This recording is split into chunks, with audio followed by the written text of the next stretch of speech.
Bonjour Fabien Roussel. Bonjour Caroline Roux, meilleurs vœux. Bonne année à vous. Christiane Taubira vient d'annoncer sa candidature. Est-ce que vous la voyez comme une chance de plus pour la gauche? C'est surtout une candidature de plus. Elle avait dit qu'elle ne s'ajouterait pas. Et aujourd'hui, elle fait le choix de se lancer dans la campagne. Mais après, c'est projet contre projet. Et moi, j'ai le mien à défendre. Et nous voulons incarner une gauche populaire, républicaine, sociale, laïque. Et donc, Vous lui dites bienvenue, quoi. je lui Plus dis. on est de fous, plus on rit. Mais non, je dis pas ça, parce que quand même cette élection est importante, elle est sérieuse. Les Français attendent beaucoup de changements. On est là le 17 du mois, il y a déjà beaucoup de Français qui ont du mal à remplir le frigo. La question du pouvoir d'achat, des salaires, des retraites, elle se pose fortement. Moi, je veux porter ça justement pendant cette campagne. Et on va en parler, vous avez raison, et on va revenir précisément sur les inégalités dont parlait à l'instant Axel de Tarlé. Mais juste quand même, dans la liste des 7 noms pour cette primaire populaire qui sera organisée dans quelques jours, il y en a certains qui sont totalement inconnus du grand public. Pour la première citoyenne de la gauche, pourquoi il n'y a pas votre nom sur cette liste-là ? C'est surtout à eux qu'il faut poser la question. Ils ont fait le choix de ne pas me retenir, de ne pas me sélectionner. Vous y seriez allé ? Mais nous avons des différences de fond, et c'est peut-être aussi pour ça qu'ils ne m'ont pas sélectionné, notamment sur le mix énergétique que je défends et l'importance que je donne à investir dans l'énergie nucléaire.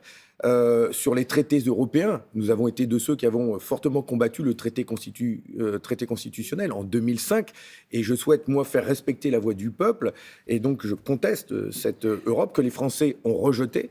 Et donc pour ces raisons-là, ce sont des raisons de fond, peut-être. C'est pour cela qu'ils ne nous ont pas sélectionnés. C'est une primaire qui s'adresse à des gens plutôt convaincus à gauche. Ma candidature, elle vise à s'adresser au peuple.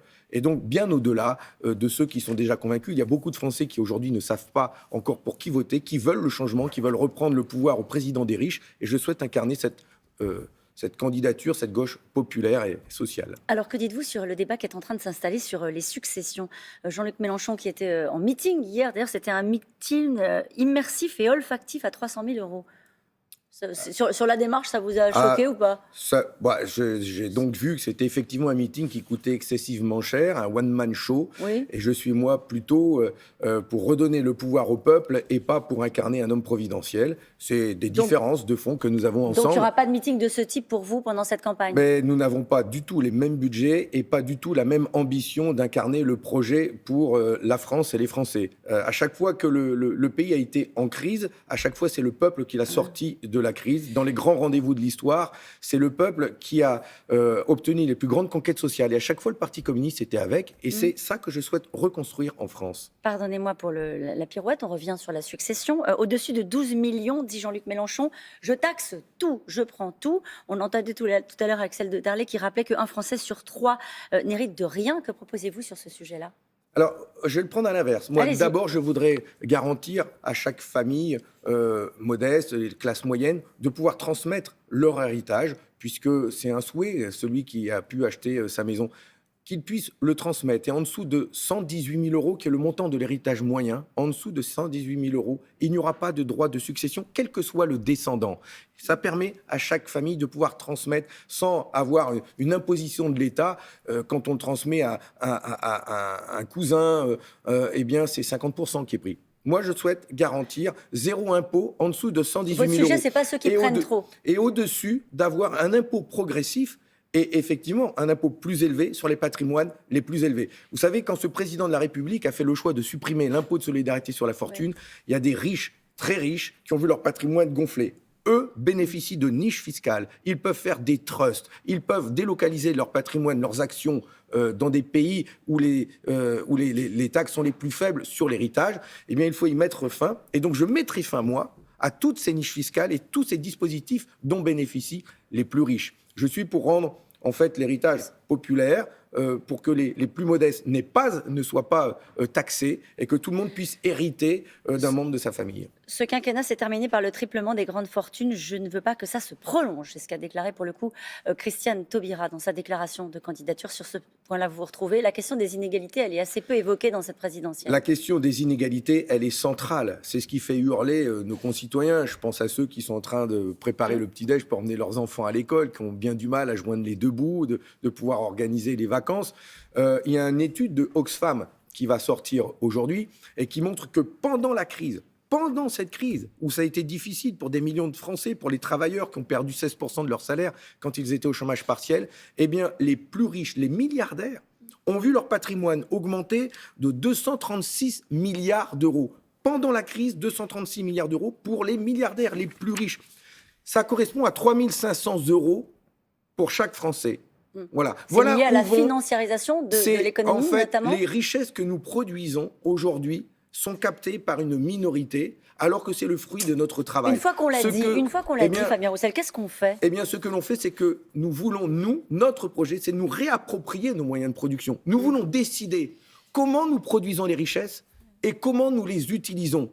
Ce sont deux aspects très importants de la politique que j'entends mener. Il faut redonner le pouvoir aux salariés dans les entreprises pour que l'on nous vole plus les richesses que nous produisons. Il faut nous réapproprier nos moyens de production, nos usines. Je pense aux salariés de la SAM que j'ai vu à Bercy. Cette fonderie qui se trouve dans l'Aveyron ferme parce que Renault délocalise au Portugal, en Espagne.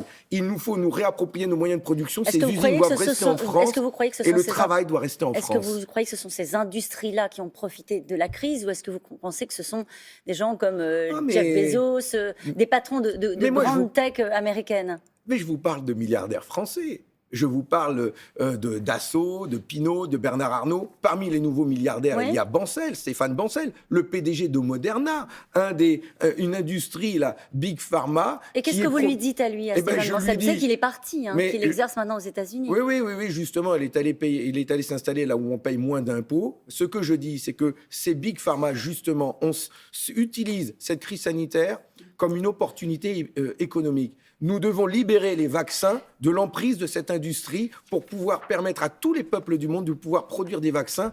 Comme le dit le pape, je suis pour l'internationalisme du vaccin. Oui, le vaccin doit être un bien commun et disponible pour tous les peuples du monde. Un communiste qui cite le pape? Mais parce que l'appel qu'il a lancé est bien la démonstration qu'aujourd'hui le vaccin est kidnappé par quelques big pharma. Et c'est pour cela qu'il y a des variants qui arrivent en France et en Europe. Vous avez fait l'éloge de la viande, du nucléaire. Vous avez été attaqué par la gauche, applaudi par la droite. Il va sur des terres où nous sommes étonnés de le voir, dit Éric Coquerel. Vous êtes le candidat qui plaît à la droite. Est-ce que c'est un problème pour un candidat communiste? Bon, d'abord, la droite n'a pas dû bien lire mon programme, parce que quand je réclame le triplement de l'impôt de solidarité sur la fortune ou de monter l'impôt sur les bénéfices des multinationales à 60%, ça, ils ont oublié de le voir. Mais qu'est-ce que ça veut dire?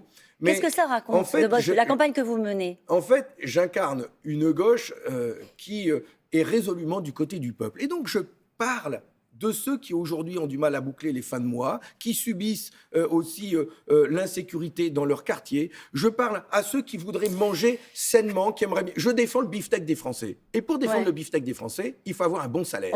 Il faut avoir des bonnes retraites. Et donc, justement, cette polémique sur l'alimentation a été révélatrice de ce que la gauche ne veut pas voir, une partie de la gauche qui est coupée du peuple. Moi, je veux l'incarner et défendre justement ce monde du travail qui a bien du mal à vivre dignement malgré le travail. Vous parliez de beefsteak ou de couscous. Je voudrais vous montrer cette image que vous avez, enfin vous la connaissez cette image, c'est une image de vous en famille puisque vous avez posté cette image, la joie du repas dominical en famille. Bon dimanche à toutes et tous.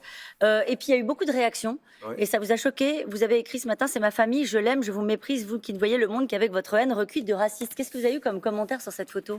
Mais parce que on m'a accusé, quand j'ai fait ma sortie sur l'alimentation, de ne pas parler de couscous. On m'a même accusé de racisme. Alors que quand je défends la gastronomie, je défends bien sûr tous les plats, mais je défends surtout un art de vivre. Et je veux que chacun d'entre nous ait accès à l'alimentation et à des bons repas. Or, aujourd'hui, une bonne viande, un bon fromage, un bon couscous, une bonne paella, ça coûte cher. Et il faut que chacun y ait accès. Il y a 7 millions de Français qui vivent sous le seuil de pauvreté. Manger sain et manger à sa faim, pour moi, c'est révolutionnaire. Et donc, il faut garantir à chacun d'avoir accès à cette bonne alimentation. C'est pour ça que j'ai proposé un fonds d'aide pour garantir les cantines scolaires avec des produits bio, des produits locaux, de la viande française. Et on précise que ce n'est pas juste pour la photo et pour la campagne, c'est qu'on vote chez les Roussel pour savoir ce qu'on mange le dimanche midi. Ah oui, on a voté là tous ensemble. Ils avaient le choix entre pot-au-feu et couscous et c'est le couscous qui l'a emporté. Merci beaucoup d'avoir été notre invité ce matin.